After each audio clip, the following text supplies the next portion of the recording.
Começando aqui, onde é que está? Está aqui no começo. Então, o Felipe Júnior dizendo, depois do que aconteceu nas eleições de 2020 nos Estados Unidos, e que ficou por isso mesmo, eu já joguei a toalha. Pois é. Não, os argentinos acho que não jogaram a toalha, não, e se a Argentina não jogar a toalha e o Milei ganhar, isso ajuda a nossa toalhinha aqui, né? Ajuda sim. Acho que vai criar uma... Se lá foi, então se aqui, por que não pode ser também? A partir de uma realidade tão desafiadora aconteceu, mesmo com esses riscos que você está aludindo, aos quais você está aludindo, pode acontecer sim. Então, acho que não podemos jogar a toalha, não, tá certo? Em termos numéricos, está longe de estar perdido, mas não vai ter chance, vai ter muita chance. Tá? E em termos de energia, que eu falei, a energia está com o Milei, né? A criatividade, o carisma, tudo isso está com o Milei. É o carisma contra a máquina política. Carisma e mais do que isso, né? Carisma e programa. Tá certo? Massa não tem programa nenhum. Massa programa mais subsídio. A Argentina, o que está acontecendo? A Argentina, bom, no cenário microeconômico, ou seja, das empresas, das pessoas, não existe geração de emprego, não existe perspectiva de emprego para quem não tem, os impostos são altíssimos, os vários mecanismos de câmbio, lá você tem vários câmbios, são destrutivos para o produtor, porque você compra o seu insumo com um câmbio muito mais alto do que você vende o seu produto e por aí vai. Ou seja, hiperregulamentação, descontrole. Você vê, o governador de província inventa de fazer uma taxa bancária da província, você tem que pagar esse negócio, isso impacta no seu custo, né? Impacta negativamente no consumo, está péssimo do ponto de vista micro. E do ponto de vista macro, é um país que está falido, né?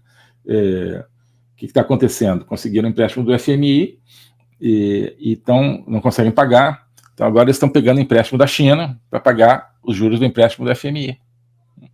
Estão pegando dinheiro da China mais caro, dinheiro com juros mais altos. Então, eles estão pegando dinheiro caro para pagar dinheiro mais barato, porque eles não têm de onde gerar o dinheiro para pagar os juros do FMI. O que está acontecendo no longo prazo é endividamento para com a China, né? Pergunta aí para país que se endividou com a China, né, se é tranquilo isso. O que acontece quando você não tem como pagar a China? A China vai chegar assim, beleza, Argentina, não tem como pagar, olha só, você tem umas terras aqui que são legais, que produzem muita soja, que produzem muita carne, né? Vamos botar isso no negócio? Né? Isso vai acontecer, né? Já está no negócio, né? Você tem muito peixe, né? De vez em quando tem gente aí que quer criar dificuldade para os nossos barcos virem e passarem o arrastão, literalmente, no peixe de vocês. O peixe está acabando no mundo, né? Você sabe. Por causa da pesca predatória em grande parte chinesa. Então, a Argentina, acaba com isso. Não só você não vai criar dificuldades, você vai criar facilidades para essa pesca, você vai botar portos aqui da China, administrados pela China, só para os nossos barcos virem, colocar o peixe aqui e depois mandar o peixe para a China. Essa base que a gente tem aí, Argentina, nos Andes, de satélite, a gente vai fazer mais duas, né? E você não vai reclamar, obviamente, tá? E assim por diante. Então, isso é o que está acontecendo, tá? Na Argentina. Bem, o John Butcher, aqui lá do nosso curso, Felipe, eu não diria que joguei a toalha, mas concordo com você, irão roubar na Argentina, né? E o sistema eleitoral não é mais a saída para essa grave crise no mundo todo. Sim, John, eu acho que existe esse risco, né? Mas na Argentina eu vejo ainda a possibilidade que seja através do sistema eleitoral, sim, com todos os problemas do sistema eleitoral argentino. Porque eu acho que se deu essa convergência de uma mensagem altamente nova e iconoclasta do Milei, com popularidade, junto com uma estrutura partidária bem decente do próprio Milei e uma perspectiva boa de associação com uma linha política tradicional, que é a do Macri, formando uma maioria parlamentar. Acho que a Argentina vai ter uma chance de ouro, se isso se concretizar, né? No Brasil, do jeito que está, também acho. Através do eleitoral não vai, né? Não é nem por causa desse problema que você falou aí. Eu acho que é assim, porque independente, digamos assim, o sistema de votação fosse assim, os anjos angelicais administrando o sistema de votação do Brasil. Ainda assim, como é que é a definição dos candidatos? O candidato é aquele que o cacique do partido deixou, então já está filtrado quando chega lá, né? Está filtrado, o sistema está viciado, porque quem filtra, né? Você põe uma opção de gente legal que quer participar de política, quem que é o filtro? É o cacique do partido, né? Que vai filtrar, quem que vai entrar como candidato é pessoal igual a ele, que tem, né, uma relação de dívida recíproca e tal. E eu acho que é mais complicado o nosso sistema. Bom, eu estou aqui falando, torne-se meu aluno na Academia Folha Política. É isso mesmo, torne-se meu aluno na Academia Folha Política, meu curso de Logopolítica. Lá nós estamos aprofundando nessas últimas semanas a reflexão sobre como o marxismo ele está na raiz de todo o problema do terrorismo, né? O marxismo ele é uma doutrina terrorista, ele é uma doutrina que não só aterroriza, mas ela usa o terrorismo, matar gente inocente. Ela usa isso para chegar ao poder, prega isso, aceita isso, diz que não se chega ao poder, não se faz revolução sem isso, tá? Estamos explorando isso aí atualmente lá no curso. Estamos explorando também justamente esse conceito da revolução. No marxismo, a revolução e o processo revolucionário não é um processo para atingir determinados objetivos, ele é o processo, né? A construção de um poder revolucionário. Então não é, precisamos de revolução para acabar com a pobreza. Não, eles não querem acabar com a pobreza. Precisamos da revolução para criar igualdade. Não, eles não querem criar igualdade. Para acabar com o racismo. Não, não querem acabar com o racismo, eles querem o poder, né? E o pretexto que for é o pretexto que está valendo. A revolução é o seu próprio objetivo. É isso que nós estamos vendo lá no curso, né? Isso tem a ver um pouco com a Argentina, um pouco com essa influência do marxismo nos governos Kirchner, né? São governos que têm uma estação marxista. Então, assim, do jeito que der, nós vamos aumentar o poder, né? Vendendo a mãe do que for, a gente vai aumentar o poder. Isso tem essa raiz marxista. Tá bom? Então, academiafolhapolitica.org, entre lá para fazer parte do meu curso, tá bom? Já tem aula amanhã. Quem entrar hoje já tem aula amanhã de noite.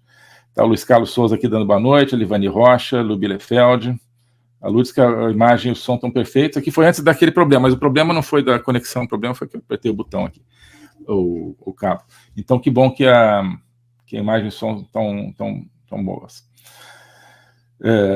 O Luiz Carlos está achando um assunto interessantíssimo. Pois é, porque está proximíssimo de nós, né? Proximíssimo. A Argentina e Brasil são, de certa forma, um laboratório um para o outro, né? A gente tem que usar uma semelhança de povos realmente muito grande, uma semelhança de experiência política, sobretudo nessas décadas recentes.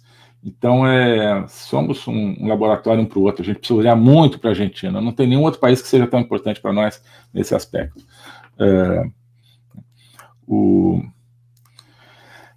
Alisson Bianco. Ernesto, boa noite. Que livros você indicaria para combater as ideias comunistas marxistas? Bom, o clássico dos clássicos, Olavo de Carvalho, tá? Toda a obra do Olavo de Carvalho. Comece pelo que você quiser, tá? O Olavo é que mostra o que é o comunismo, que o comunismo não é um projeto, que o comunismo não é um projeto econômico, tá? O comunismo é um projeto de poder, pelo poder, revolução pela revolução, que utiliza mecanismos diferentes em momentos diferentes, né? Seja na economia, seja na sociedade, tá certo? Olavo, certamente, tá? E aí, a partir do Olavo, você vai criando aí sua própria... É importante que cada um crie o seu horizonte de leituras a partir das suas afinidades, né? A gente também não deve forçar muito. Às vezes você tem um escritor que, em tese, você acha interessante, mas não é nem que acha interessante. Você sabe que ele é importante, mas não te fala. não fala para você, vai ter o escritor que te fala, né? Então, enfim, o Olavo acho que fala para todo mundo. Mas, olha, para mim foi o disparado o mais influente para começar a entender as coisas. Mas quer ver um escritor interessante, que eu acho? É o Mark Levin, né? Escreve Mark Levin, Levin. Ele tem um livro, tem vários, mas um mais recente, não sei se é o mais recente, mas é recente, está publicado em português, que eu sei, se chama O Marxismo Americano, tá? Que mostra como os Estados Unidos, país mega capitalista, está penetrado por ideias marxistas, isso que está destruindo a capacidade dos Estados Unidos de serem líder do mundo livre. Tá?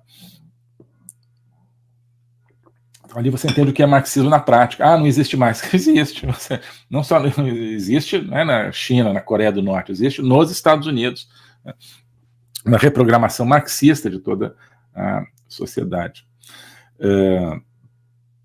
Para dar um exemplo.